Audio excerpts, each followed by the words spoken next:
ကျေဥစွာသမ္မာဒေဝနတ်မြပင့်၍ထိုနတ်တို့ဤအဆောင်အလျှောက်ကိုယူသောဂါထာနှင့်တရားစာပိုက်များကိုရွတ်ဆိုပေးပါမယ်။သမန္တာစကဝါလေတုအတ္တရာခိသန္တုဒေဝတာ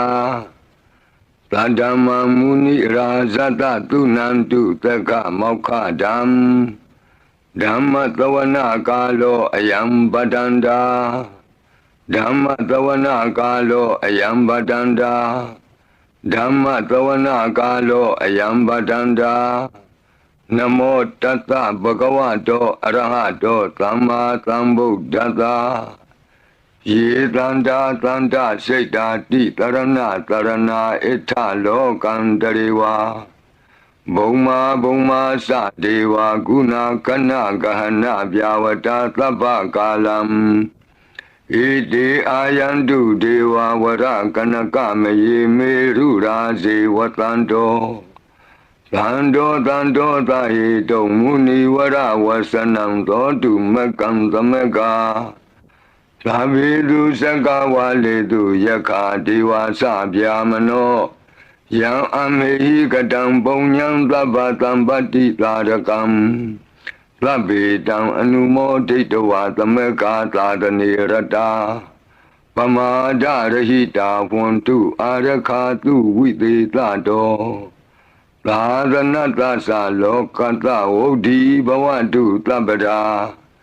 သာသနံပိသလောကိဉ္စဒေဝရခန္တုတပ္ပရာသတ္တေဝန္တုဒုက္ခိသဗ္ဗေပရိဝါရေဟိအတ္တနော